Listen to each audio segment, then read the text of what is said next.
Officials in the U.S. city of Boston are completing their final minute preparations for the 2014 marathon.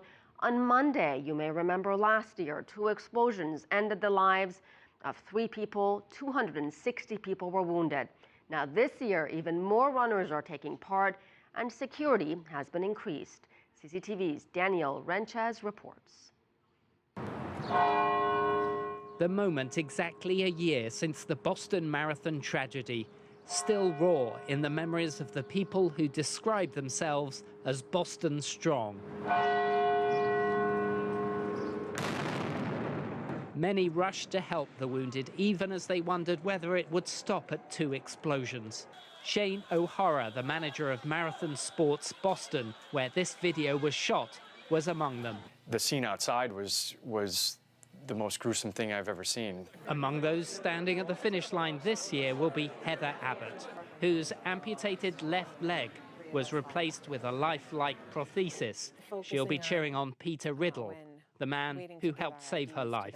I think I found myself to be a little more emotional than I expected at this time of the year, just because it brings back memories of what I was doing around this time last year. And the families of the 3 who died, including 29-year-old Christy Campbell, 8-year-old Martin Richard, and the 23-year-old Chinese graduate student Lu Lingji, have been visiting the scene. But just as this city looks back in mourning, it also looks forward to the possibility of paying tribute through a very different ending. You will send a resounding message around the world, not just to the rest of the world, but to the terrorists, that we will never yield. We will never cower. America will never, ever, ever stand down. We are Boston. We are America. We respond, we endure, we overcome, and we own the finish line.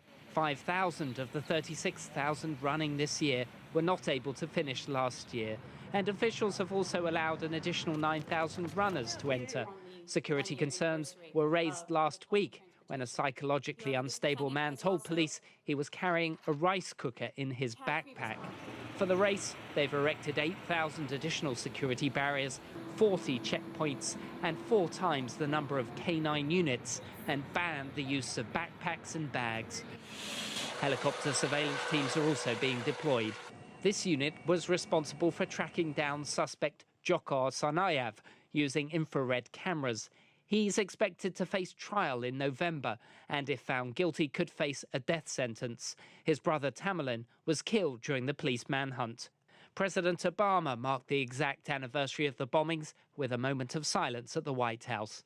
The Boston Marathon 2014 provides the city and this nation with an opportunity to demonstrate continued resilience and a moment to redefine the marathon as a moment, once again, of sporting celebration. Ryntjes, CCTV, Washington.